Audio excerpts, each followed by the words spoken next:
Okay, let's get into it. Today we're doing a deep dive into network-wide ad blocking. Right. And specifically, the two big players in the free do-it-yourself space. Pihole and AdGuard Home. I mean, millions of people are using these on tiny computers like a Raspberry Pi to just wipe out ads from their entire home network. And the way they work is, well, it's actually pretty brilliant. It's all at the DNS level. So they act like a gatekeeper for your whole network. Exactly. When your phone or your TV tries to load an ad, the blocker just sees that request for an ad domain and, well, it sends it to a black hole. Nowhere. The ad never even loads. Then it reviews a chance. And our mission today is to figure out, which one is the right choice for you. Because they are not the same, even though they do the same core job. Not at all. And we should probably start with the one thing neither of them can do. It's a huge limitation. Absolutely. This is the hard wall they both hit.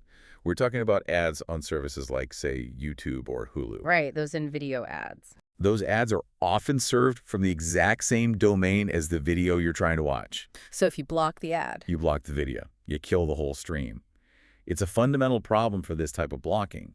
And advertisers, well, they've figured that out. Okay, so with that out of the way, let's look at the original, the OG Pi-hole. Launched way back in 2015. It's got a decade-long track record, a massive community. And it's fully open source, right? 100%. And it is, I would say, slightly more performant on really, really low-power hardware. We're talking tiny little devices. It's kind of like the tinkerer's choice, the custom build. That's a perfect way to put it. And with that comes, the tinkering.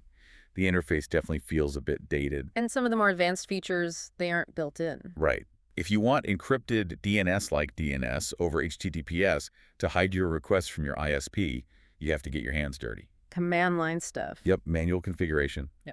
And that leads to maybe the biggest headache for Pi-hole users. The troubleshooting, when something just breaks. Exactly. A link on a shopping site just stops working.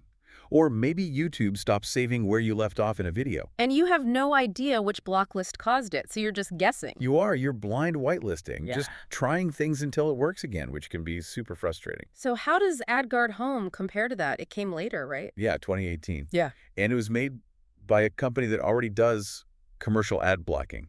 They saw those pain points. And they built something to fix them. They really did. It's just so much more polished. It's like the pre-built luxury car versus the custom hot rod. The dashboard is the first thing you notice. It's modern, it's clean.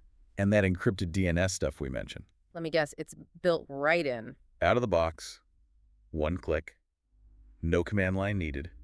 Same for parental controls, which is a huge bonus for families. And what about that troubleshooting problem, the silent breakage? It's just easier. Mm-hmm. The logging is way better. You can actually see what was blocked and why it was blocked much more clearly. So you're not just guessing in the dark. Far less guessing. It makes finding the problem and fixing it a much smoother process. So at the end of the day, how does someone choose? What's the verdict for you? Well, it really comes down to what you value more. If you love to tinker, if you want that huge community and the longest track record, and you don't mind a bit of manual work, Then Pi-hole is your project. It's solid, it's reliable, and it's a classic for a reason. but if you want something that, just works, with a modern feel and all the security features built in from the start, But you probably want AdGuard Home. The ease of use is just on another level. but it's so important to remember that, despite all these differences in setup and polish, They are both completely free, they're both excellent tools, and they share that exact same ceiling. that core limitation, neither can beat the same domain ad serving on platforms like YouTube. Which leaves us with a pretty big question to think about. Since DNS-level blocking is hitting this wall, what does that mean for the future? How will we have to adapt to avoid advertisers who are getting smarter and serving everything from the same place? That's the real challenge ahead, something to mull over.